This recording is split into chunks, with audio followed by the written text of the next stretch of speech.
नमस्कार, ABC channel में आपका स्वागत है। मैं हूं सचिन श्रीवास्तव और आप मेरे साथ देखेंगे आजमगढ़ से जुड़ी खबरें। आइए नजर डाल लेते हैं आज की खास खबरों पर। खबर के प्रायोजक हैं काशी गोमती ज्वेलर्स, निकट भंवरनाथ मंदिर, Ayodhya road, Azamgarh.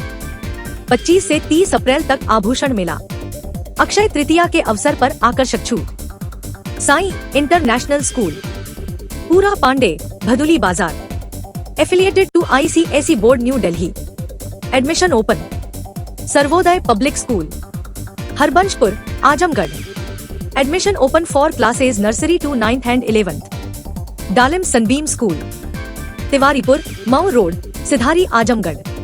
Admission open play group 2 class 9th। GD global school, Kartalpur bypass, Azamgarh. Admission open for classes nursery to 9th and 11th। Science, commerce and humanities, HMPS, Kartalpur bypass, Sarai Mandraj, Azamgarh. Admission open nursery to class 9th and 11th। और lifestyle furniture, Belnadi, Azamgarh. Azamgarh जनपद के मंदुरी airport का विस्तारीकरण कर इसे अंतर्राष्ट्रीय airport की कवायद काफी पहले शुरू हुई थी, लेकिन लोगों के विरोध के चलते इसे रोक दिया गया था। अब एक बार फिर नए सिरे से कवायद शुरू हो गई है। इसके तहत 4 लेन और ज्यादा से ज्यादा गांवों को बचाते हुए सर्वे किया जाएगा। जल्द एयरपोर्ट अथॉरिटी ऑफ इंडिया की टीम सर्वे करने के लिए जिले में आ सकती है। रीजनल कनेक्टिविटी स्कीम के तहत सरकार की ओर से मंदुरी हवाई पट्टी को विस्तारित कर एयरपोर्ट को बनाने का निर्णय लिया गया, जिसके तहत इसका विस्तार कर इसे एयरपोर्ट बना दिया गया। सरकार की ओर से यहां से 16 सीटर प्लेन उड़ाने की तैयारी की गई। यहां से उड़ान शुरू होती उससे पहले ही सरकार ने इसे इंटरनेशनल एयरपोर्ट बनाने का निर्णय लिया। शासन की ओर से एयरपोर्ट विस्तारीकरण के क्षेत्र में आने वाले गांवों और किसानों की जमीन का सर्वे करने का निर्देश दिया गया, जिसके आधार पर जिला प्रशासन की ओर से सर्वे कराकर रिपोर्ट भेज दी गई। इतना ही नहीं, किसानों से खरीदी जाने वाली जमीन का मूल्यांकन कर 7 अरब रुपए का एस्टीमेट भी शासन को भेज दिया गया था। एयरपोर्ट विस्तारीकरण में जो गांव और किसानों की जमीन जा रही थी, उन गांवों के किसानों ने इसका विरोध करना शुरू कर दिया। इसके बाद सरकार ने इस कार्य को ठंडे बस्ते में डाल दिया। वहीं अब एक बार फिर से नए सिरे से इसके सर्वे कराने का निर्देश दिया गया है। इसके लिए जल्द ही एयरपोर्ट अथॉरिटी ऑफ इंडिया की टीम सर्वे करने के लिए आएगी। मंदुरी एयरपोर्ट के विस्तारीकरण में पहले 7 गांव आ रहे थे। साथ ही वाराणसी लुम्बिनी 4 लेन भी इस विस्तारीकरण में आ रहा था। अब नए सिरे से सर्वे करने का निर्देश दिया गया है, जिसमें 4 लेन और ज्यादा से ज्यादा गांवों को बचाते हुए सर्वे किया जाएगा। साथ ही यह देखा जाएगा कि जो क्षेत्र विस्तारीकरण में आए वह एयर स्ट्रिप बनाने के लिए उचित है या नहीं। ADM प्रशासन राहुल विश्वकर्मा ने बताया कि मंदुरी एयरपोर्ट के विस्तारीकरण के लिए नए सिरे से सर्वे किया जाना है। इसके लिए पत्र आया है। जल्द ही एयरपोर्ट अथॉरिटी ऑफ इंडिया की टीम सर्वे के लिए आएगी। उत्तर प्रदेश शासन द्वारा दिए गए निर्देश के क्रम में माननीय आयुक्त महोदय द्वारा एक संयुक्त बैठक बुलाई गई थी, जिसमें जिला प्रशासन आजमगढ़, तहसील सगड़ी के उप जिलाधिकारी, तहसीलदार एवं संबंधित राजस्व अधिकारीगण और एयरपोर्ट अथॉरिटी ऑफ इंडिया के रिप्रेजेंटेटिव्स तथा जो गांव के निवासीगण हैं उनके लोग आए थे। उस बैठक में मंडलायुक्त महोदय द्वारा शासन की मंशा से सभी को अवगत कराते हुए निर्देशित किया गया कि राजस्व प्रशासन और एयरपोर्ट अथॉरिटी मिल करके एक बार ज़मीन पर जाकर के चीज़ों को देख ले और जो ग्रामवासी जिन्होंने पहले ये अपना एक आक्षेप लगाया था कि बहुत ज़्यादा जनसंख्या प्रभावित हो रही है, तो उसके क्रम में जो है अग्रिम कार्रवाई की जाए। तो इसके लिए एयरपोर्ट अथॉरिटी ऑफ इंडिया से के अधिकारियों को भी निर्देशित किया गया और यहाँ से पत्र भी जारी किया गया है कि उसमें जो वैकल्पिक कोई अगर व्यवस्था हो सकती है तो उस संबंध में पहले एक प्लान डेवलप करके वो उपलब्ध कराएंगे, तो उसके हिसाब से आगे की कार्रवाई की जाएगी। सर, पुराने मैप से नए मैप में कुछ परिवर्तन किया जा रहा है जिससे आबादी कम से कम प्रभावित हो? ये देखिए तकनीकी विषय है, इस संबंध में जो भी जानकारी है वो एयरपोर्ट अथॉरिटी ऑफ इंडिया अपने प्लानिंग और टेक्निकल टीम के माध्यम से जब एक बार उसका निरीक्षण कर लेगी, तब फिर हमें उपलब्ध कराएगी। तभी इस विषय पर कुछ भी कहना संभव हो पाएगा। जब तक ये तकनीकी सर्वे नहीं हो जाता है, तब तक उस विषय में कोई भी बात हम लोग नहीं कह सकते। सर, कमिश्नर सर की बैठक में ग्रामीणों का क्या रहा, मतलब क्या उनका रुख रहा? मंडलायुक्त महोदय की अध्यक्षता में जो बैठक थी उसमें उन्होंने ग्रामीणों ने वहाँ के अपना जो भी उनके ग्रीवांसेस थे, जो भी उनकी बातें थी, वो बिल्कुल खुले तौर पर रखी और मंडलायुक्त महोदय को लोकल जो ज़मीनी स्थितियाँ हैं उनसे भी अवगत कराया गया। रहने को सदा दहर में आता नहीं कोई, तुम जैसे गए ऐसे भी जाता नहीं कोई। जी हाँ, पूरी जिंदगी समाज सेवा, देश सेवा, गरीबों की सेवा में लगा देने वाले हर दिल अजीज हाफिज चाचा नहीं रहे। उनके जाने की खबर जिसको जैसे जहां से मिली वह उनके आखिरी दीदार के लिए दौड़ पड़ा। हर दिल में गम, आंखें नम और बोझिल कदम उनके चाहने वालों के हालात जाहिर कर रहे थे। आपको बता दें कि समाजवादी पार्टी के पूर्व राष्ट्रीय महासचिव और सामाजिक कार्यकर्ता हाफिज इल्तिफात ने दुनिया को अलविदा कह दिया। वह जिले के प्रसिद्ध समाज सेवी, समाजवादी पार्टी के पूर्व राष्ट्रीय महासचिव एवं लखनऊ में अवध पैलेस व सीमा पैलेस के मालिक थे। हाफिज इल्तिफात का लंबी बीमारी के बाद 21 अप्रैल की देर शाम लखनऊ में आकस्मिक निधन हो गया। मंगलवार को हजारों शोक संतप्त लोगों के बीच उन्हें उनके पैतृक गांव बिशम आजमगढ़ में सुपुर्दे खाक किया गया। जनाजे की नमाज मुफ्ती लईक अहमद ने पढ़ाई। वह लगभग 88 वर्ष के थे। 21 अप्रैल की देर शाम लखनऊ में मौत की खबर मिलते ही पूरे जिले में शोक की लहर दौड़ गई। वह जिले में सभी लोगों के बीच समान रूप से लोकप्रिय थे। इसका असली कारण उनकी नैतिकता थी। उन्हें अपने क्षेत्र, विशेषकर आजमगढ़ के लोगों से बहुत स्नेह था। उन्होंने अपना पूरा जीवन संघर्ष में बिताया। अपने 3 भाइयों में उन्हें यह विशिष्टता प्राप्त थी कि पूरा परिवार उनकी हर आज्ञा का पालन करने में गर्व महसूस करता था। अपने 2 भाइयों के निधन के बाद उन्होंने न केवल उनकी विरासत को अपनाया, बल्कि उनके जीवन के अंतिम दिनों तक उनका मार्गदर्शन भी किया। जबकि स्वार्थ के वर्तमान युग में ऐसा कम ही होता है। शायद यही कारण है कि उनके निधन पर परिवार के हर सदस्य की आंखों में आंसू थे। वह लखनऊ में रहते थे और लखनऊ और मुंबई के साथ साथ अपनी जन्मभूमि के लोगों के भी निकट संपर्क में थे। लखनऊ जाने वालों को अपने होटलों में निःशुल्क आवास उपलब्ध कराने के अलावा लोगों की समस्याओं के समाधान के लिए हर संभव कदम उठाना उनकी विशेषता थी। जिले के लोगों के प्रति उनके अपार स्नेह के कारण लोग उन्हें प्यार से हाफिज चाचा कहते थे। जब तक वे मुंबई में रहे, उनका प्रभाव वहां भी कायम रहा। समाज सेवा के अलावा उनकी राजनीति में भी गहरी रुचि थी। लखनऊ प्रवास के दौरान समाजवादी पार्टी के संस्थापक एवं पूर्व मुख्यमंत्री मुलायम सिंह यादव से उनकी नजदीकियां काफी बढ़ गईं। उनकी सामाजिक लोकप्रियता को देखते हुए नेताजी ने उन्हें समाजवादी पार्टी का राष्ट्रीय महासचिव बनाया, जिससे उनकी समाज सेवा का दायरा और बढ़ गया। वैसे अगर उनकी राजनीतिक नजदीकियों की बात करें तो बसपा की राष्ट्रीय अध्यक्ष और पूर्व मुख्यमंत्री मायावती के साथ साथ महाराष्ट्र के कट्टर दक्षिणपंथी नेता बाला साहेब ठाकरे से भी उनके काफी अच्छे संबंध थे, जिसके कारण उन्हें समाज के सभी वर्गों में समान लोकप्रियता प्राप्त थी। उनकी उदारता ऐसी थी कि कोई भी उनकी चौखट से खाली हाथ नहीं लौटता था। धार्मिक संस्थाओं के प्रति उनके अगाध स्नेह के कारण तमाम संस्थानों संगठनों खुले दिल और हाथ से सहायता भी की। शायद यही कारण है कि दफन के समय चिलचिलाती धूप के बावजूद हजारों लोग उनके अंतिम संस्कार में शामिल हुए। उनके जनाजे में शामिल होने के लिए सपा विधायक अबू आसिम आजमी मुंबई से पहुंचे। इसके अलावा सपा विधायक नफीस अहमद सहित बड़ी संख्या में दलीय सीमा से उठकर नेता व अन्य गणमान्य लोग शामिल हुए।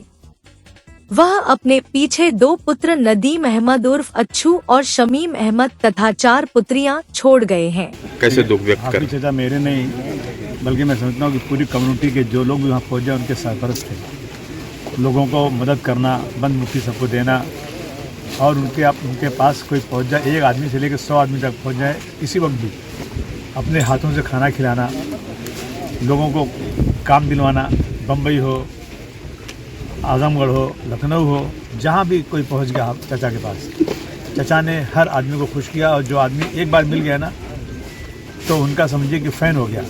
इतनी ज़्यादा मोहब्बत, इतना मिलना जुलना। देखिए, मरना तो सबको दुनिया में है, लेकिन कुछ मौत ऐसी होती है जिसको लोग भुला नहीं पाते।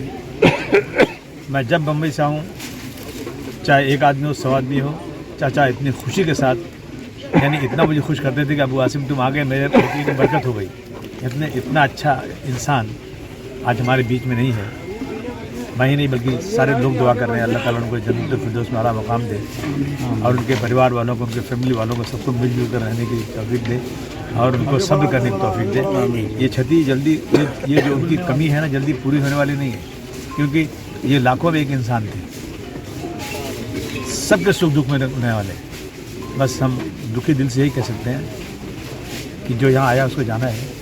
जब रसूलुल्लाह सल्लल्लाहु अलैहि वसल्लम दुनिया में नहीं रहे तो और इंसान की क्या हैसियत है। बस उनके लिए दुआई कर सकते हैं, और उनके परिवार वाले इंशाअल्लाह उनकी जो चीज़ें जिस लाइन पर चलते थे वो उसको पूरा करेंगे, इंशाअल्लाह उनका नाम रोशन करेंगे, ये उम्मीद मुझे। आजमगढ़ शहर कोतवाली पुलिस ने सोमवार को क्षेत्र में मारपीट, लूट और जान से मारने की धमकी देने के मामले में एक आरोपी को कोतवाली गेट के उत्तरी छोर से पकड़ लिया। पकड़ा गया आरोपी ज्ञानेंद्र पाठक शहर कोतवाली क्षेत्र के पटखौली गांव का निवासी है। निजामाबाद थाना क्षेत्र के रघुनाथपुर गांव निवासी अभिनव त्रिपाठी ने 20 अप्रैल को रात करीब 10 बजे अपनी कार से भंवरनाथ की ओर से जुनैदगंज चौराहे होते हुए लक्ष्यरामपुर हड्डी अस्पताल के पास जा रहे थे। तभी एक अज्ञात बाइक पर सवार 2 व्यक्ति ने उनकी कार में टक्कर मार दी। जब अभिनव बाहर निकले तो शहर के सन्नी यादव और उनके 3 से 4 अज्ञात साथियों ने बाइक सवारों के साथ मिलकर उन पर हमला कर दिया।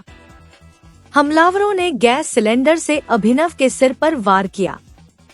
अभिनव ने किसी तरह जान बचाई, लेकिन ज्ञानेंद्र पाठक ने अन्य हमलावरों को उकसाते हुए कहा, इसे जान से मार दो और इसकी गाड़ी जला दो। इसके बाद हमलावरों ने कार के शीशे तोड़ दिए और पर्स चुरा लिया।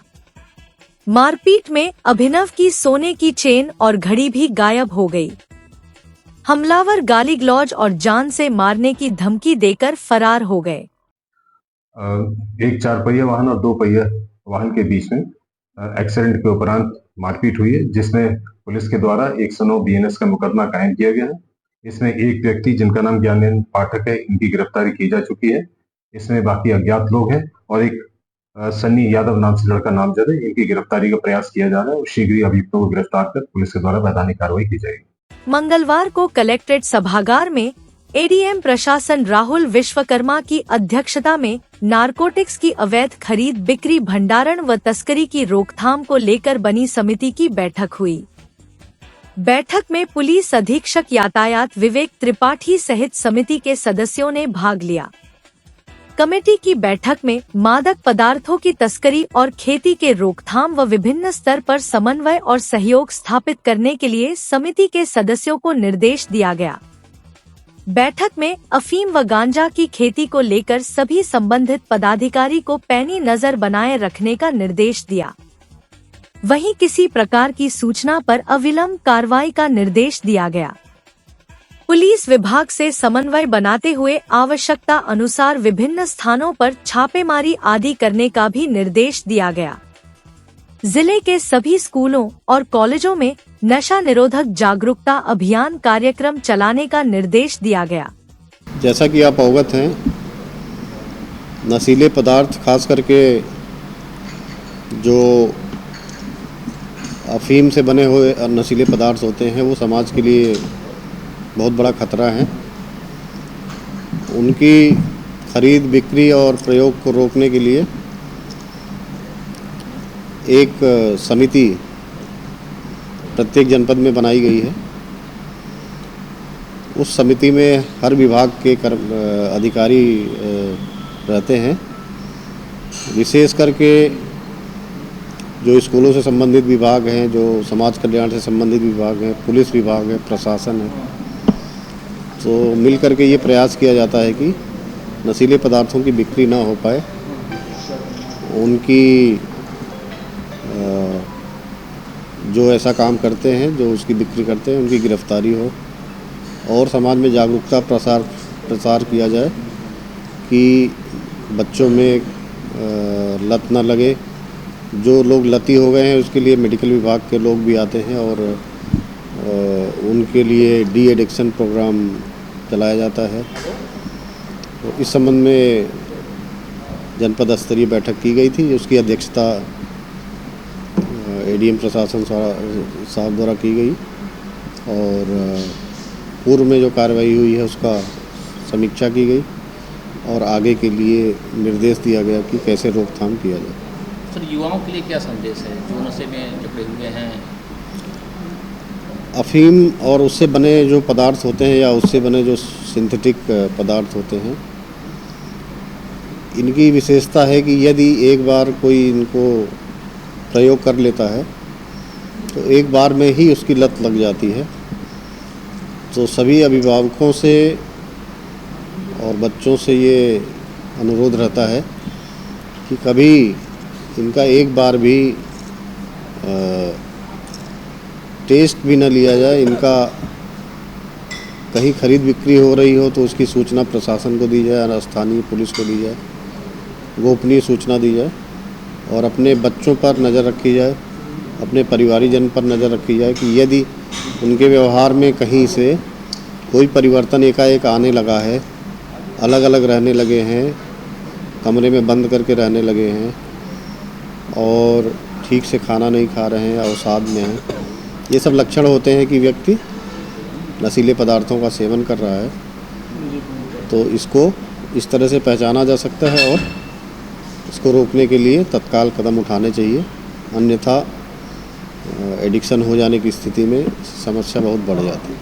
नगर पालिका परिषद आजमगढ़ के सभागार में मंगलवार को बोर्ड की बैठक अध्यक्ष सरफराज आलम उर्फ मंसूर की अध्यक्षता में हुई। अध्यक्ष की अनुमति से अधिशासी अधिकारी विवेक त्रिपाठी ने पिछले कार्रवाई की पुष्टि करते हुए सभासद के समक्ष बैठक का एजेंडा प्रस्तुत किया। इस दौरान वित्तीय वर्ष 2025-26 के आय व व्यय का कुल 1,10,69,44,44,000 रुपए का बजट प्रस्तुत किया गया। ध्वनिमत से प्रस्तुत बजट का अनुमोदन किया गया। इसके अलावा सिधारी पर होमगार्ड ऑफिस के समीप तमसा नदी किनारे नवनिर्मित पार्क में खेलकूद की व्यवस्था सुनिश्चित करने के लिए 10 लाख रुपए की बजट की स्वीकृति प्रदान की गई। स्वीकृत बजट से नवनिर्मित पार्क में बैडमिंटन कोर्ट बनेगा। खेलकूद के अन्य सामान खरीदे जाएंगे। साथ ही वर्ष में एक बार कोई खेलकूद प्रतियोगिता आयोजित करने पर भी विचार किया गया, जिसका सभी सदस्यों ने समर्थन किया। सभासद अतुल कुमार सिंह ने एजेंडा के पुराने गृहकर व जलकर के एजेंडा का सदन में रखा। निर्णय लिया गया कि पुराने तरीकों से इसका निस्तारण होता रहेगा। साथ ही जलकर और जल मूल्य में जो अधिक होगा उसकी वसूली संबंधित से की जाएगी, जिससे नगर पालिका के राजस्व में वृद्धि हो सके। सभासद आनंद देव उपाध्याय ने सदन और बोर्ड की गरिमा बनाए रखने के लिए आपसी सामंजस्य की बात कही, जिसका सभी सदस्यों ने स्वागत करते हुए समर्थन किया। कहा कि सामंजस्य नहीं हारने से नगर के विकास में बाधा उत्पन्न होती है। गृहकर व जलकर पर चर्चा हुई, जिसमें छूटे हुए भवनों पर कर लगाना, लेट पेमेंट, नामांतरण शुल्क को समाप्त करना आदि शामिल था। इस मौके पर सभासद महेंद्र प्रसाद यादव, पुनीत राय, अफजल, विजय चंद यादव, शैलेंद्र, संतोष चौहान आदि सभासद रहे। बजट की बहुत ही महत्वपूर्ण बैठक थी नगर पालिका परिषद आजमगढ़ के एतबार से। और सर्वसम्मत से 2025 और 26 की बजट की जो बैठक थी वो संपूर्ण हुई और कुछ अन्य विषयों पर भी बात हुई। उनको निर्णय शीघ्र ही लेकर प्रयोग में लाया जाएगा, जिससे कि शहर की गति, शहर के विकास की गति और बढ़ाई जा सके। और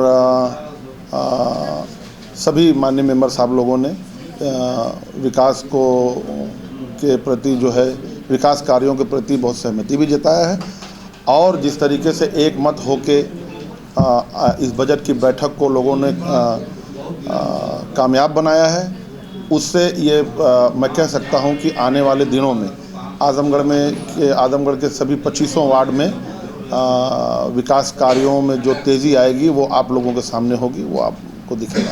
मुख्य कौन-कौन सी विकास कार्य जी, मुख्य कौन-कौन सी विकास कार्य? मुख्य तो सबसे पहले तो सफाई वगैरह पहले से बहुत अच्छी हुई है। लाइटों का जिस तरीके से इस्तेमाल शहर में किया जा रहा है, जैसे स्ट्रीट लाइट से लेके गलियों के अंदर तक की जो लाइटें हैं, इन सभी चीज़ों को बहुत बेहतर किया गया है और जहाँ जहाँ अभी तक नहीं पहुँची है उनको वो पहुँचाया जाएगा। और उसी क्रम में फिर से सिधारी पे एक मैदान एडीए द्वारा निर्मित किया गया, नवनिर्मित, तो वो उस पे बात हुई है। हमारे यहाँ माननीय मेंबर साहब श्री जी आनंद उपाध्याय जी, चाचा हमारे लगते हैं, तो उन्होंने इसका उल्लेख किया है और वो सर्वसम्मत से उसको एक्सेप्ट भी किया गया है। वहाँ पे खेल से संबंधित सारी मशीनरी लगाई जाएगी। इस वर्ष में पूरी कोशिश होगी नगर पालिका की कि अगर एडीए से हमको सुपुर्द जैसे ही हो जाता है तो हमारे यहाँ जो खेल के मद में जो फंड अलॉट करने की बात की गई है उसी को प्रयोग में लाके वहाँ पे सारी ओपन जिम जैसे हुई, बास्केटबॉल का एक नेट बनाना है, कैंपस बनाना है, तो इस तरह की चीज़ें निर्माण करने जा रही नगर पालिका। ये जो व्यय के संदर्भ में जो धनराशि आई है वो है वित्तीय वर्ष 2025-26 में होने वाले कुल अनुमानित व्यय रुपया 55,34,72,000 तय हुआ है। तो ये व्यय है, ये जो व्यय धनराशि है वो ये। मंगलवार को पुलिस अधीक्षक आजमगढ़ कार्यालय में पुलिस अधीक्षक नगर को एक ज्ञापन सौंपते हुए आरोप लगाया कि विगत दिनों फिल्म निर्माता अनुराग कश्यप के द्वारा ब्राह्मण जाति को संबोधित कर अभद्र भाषा में टिप्पणी की गई, जिससे आम जनमानस काफी आहत व आक्रोशित है। इस प्रकरण का संज्ञान लेते हुए जनपद के विभिन्न राजनीतिक, सामाजिक, व्यापारिक संगठनों, अधिवक्ताओं के द्वारा एक ज्ञापन पुलिस अधीक्षक कार्यालय में पुलिस अधीक्षक नगर शैलेंद्र लाल को सौंपा गया व सुसंगत धाराओं में भारतीय दंड संहिता के अनुसार केस पंजीकृत कर मुकदमा चलाने की मांग किया गया। चौरसिया समाज के अध्यक्ष अरुण कुमार चौरसिया ने कहा कि हम भारत में वसुदेव कुटुंबकम की विचारधारा को आगे बढ़ते हुए एक दूसरे के साथ मिलजुल कर रहते हैं। ऐसे में यदि कोई व्यक्ति दुर्भावना से प्रेरित होकर और सस्ती लोकप्रियता के लिए जाति विशेष पर टिप्पणी करता है तो इससे हम सभी मर्माहत हैं। कानून पर पूरा भरोसा है, अन्यथा हम न्याय के लिए सड़कों पर भी उतरेंगे। आजकल लोकप्रियता का यह पैमाना है कि किसी भी जाति विशेष पर टिप्पणी करके उसको आहत करो और लोकप्रिय हो जाओ। समाज सेवी गोविंद दुबे ने कहा, छिछोरे निर्माता निर्देशक अनुराग कश्यप के द्वारा ब्राह्मण समाज पर टिप्पणी अति निंदनीय है, जिसके लिए उसके विरुद्ध कठोर कार्रवाई होनी चाहिए कि इस घटना से सर्व समाज में आक्रोश पैदा हुआ है। हम सभी इस घटना से दुखी हैं। कोई इतनी ओछी हरकत कैसे कर सकता है? आज इस घटना के विरोध स्वरूप हम सर्व समाज के लोग उपस्थित हुए हैं। तो वहीं समाज सेवी गोविंद दुबे ने कहा है कि हम लोग कानून की शरण में हैं और सुसंगत धाराओं में केस दर्ज करने की मांग करते हैं। उसके खिलाफ एफआईआर दर्ज करके कड़ी से कड़ी कार्रवाई की जाए, अन्यथा आमजन आक्रोशित होकर स्वयं उसको सजा देने का कार्य करेगा। क्योंकि अगर हमारा आत्मसम्मान नहीं रहेगा तो फिर जीने का क्या फायदा। प्रशासन इस बात को गंभीरता से ले और आवश्यक कार्रवाई करे। अन्यथा हम सभी समाज स्वयं अनुराग कश्यप को हिंदुस्तान में जहां कहीं भी हो उसे ढूंढकर उसके मुंह पे कालिक पोत उसको जूतों की माला पहनाएंगे। वहीं उपस्थित सर्व समाज ने एक स्वर में प्रशासन से मांग की है कि दोषी के विरुद्ध कठोर कार्रवाई हो, मुकदमा पंजीकृत हो, जिससे कि सामाजिक न्याय हो सके। इस अवसर पर सुजीत कुमार मिश्रा, निशेचन तिवारी, एडवोकेट अनिल तिवारी, ज्योति प्रकाश श्रीवास्तव एडवोकेट, उत्कर्ष सिंह, नितिन उपाध्याय, हर्षित तिवारी, मनोज मिश्रा साहू, अभिषेक उपाध्याय, निक्की आदि उपस्थित रहे। जिला के एसएसपी के यहाँ एक ज्ञापन के सिलसिले में हम लोग आए हैं। ज्ञापन नहीं है, वो एफआईआर लाज कराने के लिए अनुराग कश्यप नामक एक घिनौना फिल्म निर्माता और निर्देशक, जो कि जाति सूचक शब्द का इस्तेमाल करके उसने एक घिनौने शब्द का इस्तेमाल किया है। इस कारण आज जिला पर अपने पुलिस अधीक्षक के पास आकर ज्ञापन दिया गया है कि उसको सुसंगत धाराओं में उसको गिरफ्तार कर उसके ऊपर एक मुकदमा दायर किया जाए और आजमगढ़ में घसीट के उसको बुलाने का उद्देश्य है अपना। आजमगढ़ में जैसे ही आएगा उसको उसके औकात, उसका एहसास दिलाया जाएगा कि तुम्हारी हैसियत क्या है, हमारे चंदे, हमारे पैसे पे तुम और तुम्हारा परिवार, तुम्हारा खानदान पलता है, तुम्हारी इतनी हैसियत होगी कि तुम जाति विशेष पे टिप्पणी करके और मौज कर रहे हो। दिव्य ज्योति जागृति संस्थान के तत्वाधान में दिनांक 23 अप्रैल से 29 अप्रैल तक डीएवी कॉलेज के मैदान में 7 दिवसीय श्रीमद् भागवत कथा का भव्य आयोजन होने जा रहा है। दिव्य गुरु श्री आशुतोष महाराज जी की साध्वी शिष्या भागवत भास्कर भागवताचार्य साध्वी सुश्री भाग्यश्री भारती जी व्यास पीठ पर सुशोभित होंगी। दिनांक 23 अप्रैल को कथा स्थल से शहर के विभिन्न क्षेत्रों से होते हुए एक विशाल मंगल कलश यात्रा निकाली जाएगी, जिसका लक्ष्य यही है सत्य सनातन धर्म जो जन जन में व्याप्त है उसका जागरण हो सके। प्रेस वार्ता के दौरान दिव्य गुरु श्री आशुतोष महाराज जी के शिष्य स्वामी अर्जुनानंद जी ने उपरोक्त बातें कही। उन्होंने बताया कि दिव्य ज्योति जागृति संस्थान पूरे देश में 350 शाखाओं के माध्यम से आध्यात्मिक प्रचार एवं प्रचार पूरे विश्व में कर रहा है। दिव्य ज्योति जागृति संस्थान केवल आध्यात्मिक या धार्मिक कार्यक्रम ही नहीं, विभिन्न प्रकार के सामाजिक गतिविधियां भी करता आया है। दिव्य गुरु श्री आशुतोष महाराज जी केवल ईश्वर की बात नहीं करते हैं, शास्त्र अनुसार दिव्य नेत्र के माध्यम से उस परमात्मा का दर्शन भी करवाते हैं। दिनांक 23 अप्रैल से 29 अप्रैल तक भागवत होने जा रही है डीएवी कॉलेज के मैदान में, जिसमें कलश यात्रा 22 तारीख को प्रातः 9 बजे से डीएवी के मैदान से काफ़ी संख्या में महिलाएं, बच्चे और लोग कलश यात्रा में शहर के विभिन्न मार्गों से होते हुए पुनः उसी स्थान पर लौटकर आएंगे। और 23 तारीख को शाम को 6 बजे से रात्रि 10 बजे तक ये कथा, भागवत कथा होगा। इस कथा में दिव्य गुरु आशुतोष जी महाराज की शिष्या भाग्यश्री भारती जी, जो प्रख्यात कथावाचक हैं, भागवत कथावाचक हैं, वही पीठ पर बैठ के उन्हीं के द्वारा ये कथा, भागवत कथा की जाएगी। और उनको बहुत बड़ा अनुभव भी है, देश विदेश में उन्होंने बहुत सी भागवत कथाएं की हैं, उन्हीं के उसमें ये भागवत कथा होगी। 22 वर्षों से इस पूर्वांचल की धरती पर आध्यात्मिक प्रचार प्रसार की सेवा करने का मुझे सौभाग्य प्राप्त हुआ है।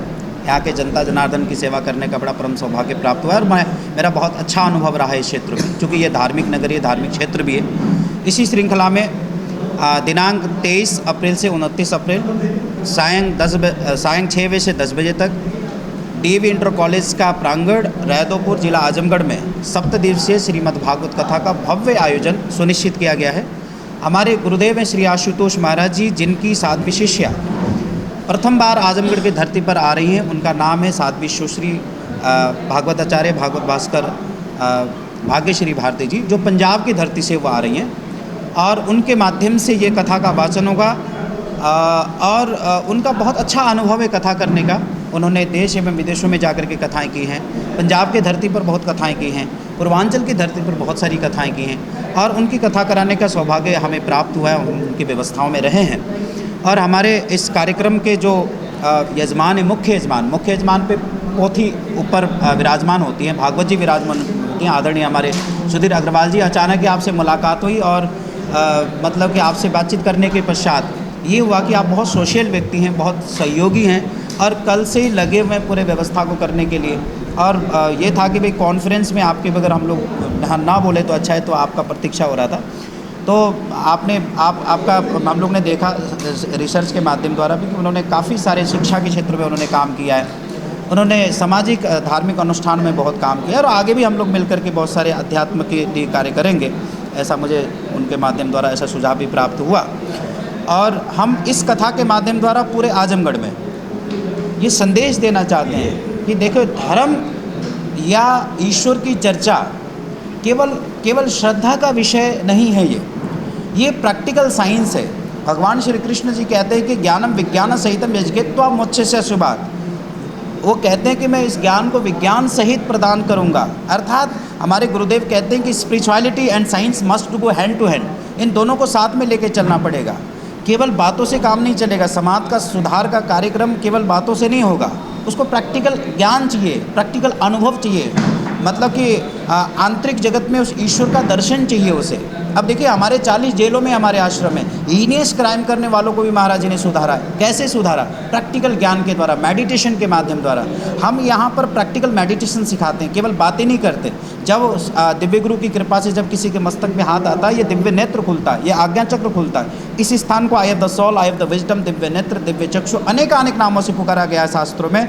ये ज्ञान चक्षु खुलेगा, आंतरिक जगत में उस ईश्वर का आप दर्शन कर पाएंगे और उस दर्शन के पश्चात फिर आपका मेडिटेशन प्रारंभ होता है, फिर आपके जीवन में परिवर्तन होता है।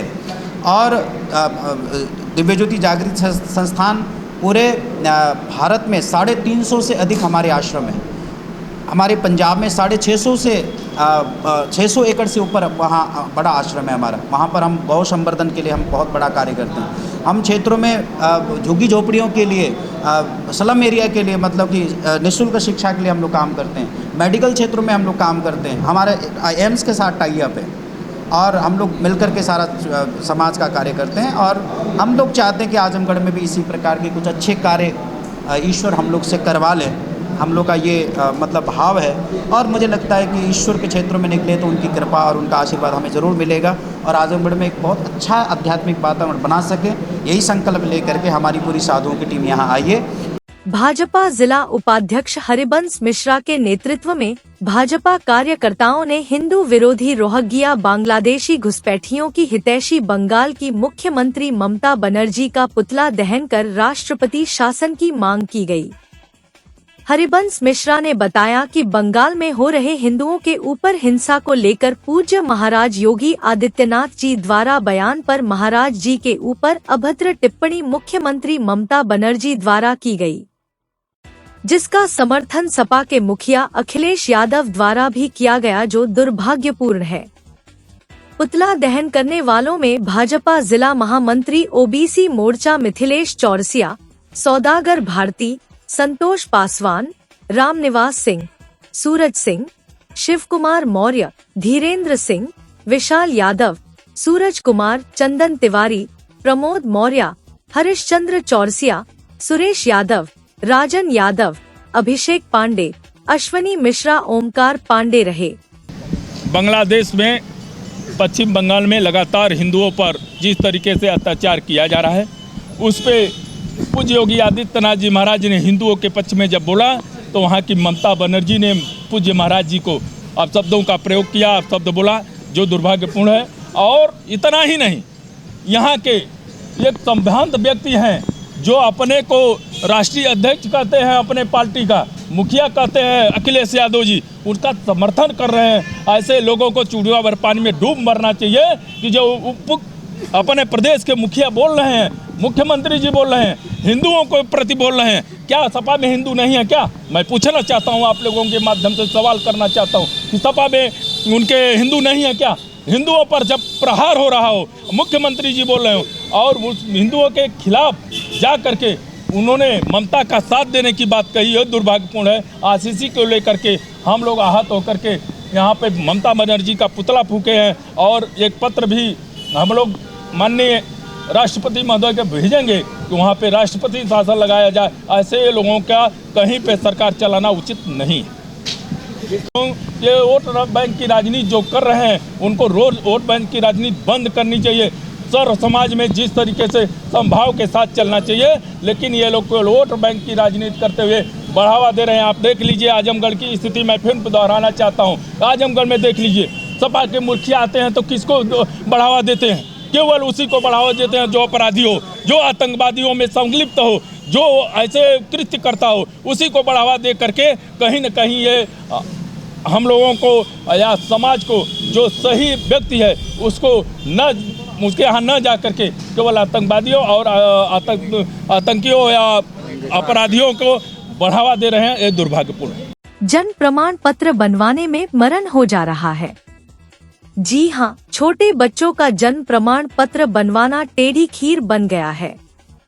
जन्म प्रमाण पत्र न बनने के चलते ना तो उनका आधार बन पा रहा ना ही अपार, जिसे देखते हुए भारत रक्षा दल के कार्यकर्ताओं ने जिलाधिकारी और जनपद के विभिन्न तहसीलों के उप जिलाधिकारी को ज्ञापन सौंपा।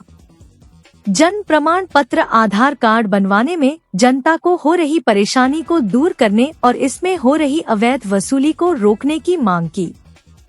भारत रक्षा दल के जिलाध्यक्ष रवि प्रकाश के नेतृत्व में जिलाधिकारी कार्यालय पहुंचे कार्यकर्ताओं ने कहा, स्कूलों में रजिस्ट्रेशन और अपार आईडी बनवाने के लिए आधार कार्ड की जरूरत है और आधार कार्ड बिना जन्म प्रमाण पत्र के बनेगा नहीं।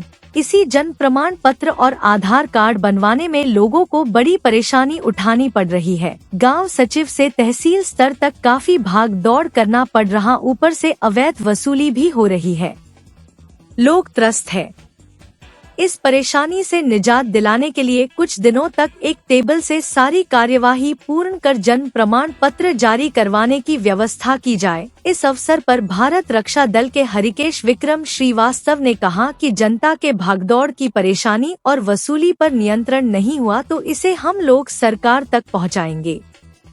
ज्ञापन देने वालों में चंद्र प्रकाश मौर्य, अशोक चौहान, धर्मवीर शर्मा, सुशील श्रीवास्तव, हिमांशु सिंह, जैनेन्द्र कुमार, शिवम बरनवाल, सचिन जायसवाल, दुर्गेश श्रीवास्तव, जावेद अंसारी तथा मार्टिनगंज तहसील में जलालुद्दीन अंसारी, पटरू यादव, एडवोकेट विजय शंकर यादव, पप्पू माली शंकर, अनिलकांत राय, श्रवण यादव सम्मिलित रहे। जिलाधिकारी महोदय के पास आए हैं कि जनपद में इस समय जन्म प्रमाण पत्र बनवाने के लिए काफ़ी लोगों को परेशानी उठानी पड़ रही है आर्थिक रूप से, और उनके पास समय अभाव है जिसकी वजह से उनको बार बार दौड़ना पड़ रहा है। उनको ये पता नहीं है कि जन्म प्रमाण पत्र कैसे बनेगा, कहाँ से बनेगा, इसका पूर्णतः अभाव है लोगों के जानकारी का। इसके लिए हम लोग जिलाधिकारी महोदय के पास आए हैं कि प्रत्येक ब्लॉक और तहसील में कैंप लगाया जाए कुछ दिनों के लिए, जहाँ पर जन्म प्रमाण पत्र बनवाने की सुविधा हो, जिससे जन्म प्रमाण पत्र बनने के बाद आधार कार्ड बनवाने में लोगों को काफ़ी सहूलियत होगी और उनका आर्थिक शोषण भी नहीं होगा। क्या आश्वासन मिला? एसडीएम महोदय का आश्वासन मिला है कि हम शीघ्र ही तहसील और ब्लॉकों में ऐसी व्यवस्था कर। Kashi Gomti jewellers, A wing of Kashi Gomti group, निकट भंवरनाथ मंदिर, अयोध्या रोड, आजमगढ़। अक्षय तृतीया के अवसर पर आकर्षक छूट।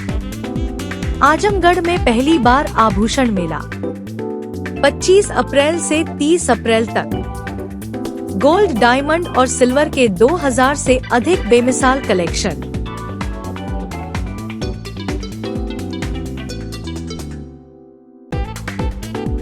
पहुंचिए काशी गोमती ज्वेलर्स, निकट भंवरनाथ मंदिर, Ayodhya road, Azamgarh. Dalim Sunbeam school, Tiwaripur, Mau road, Azamgarh.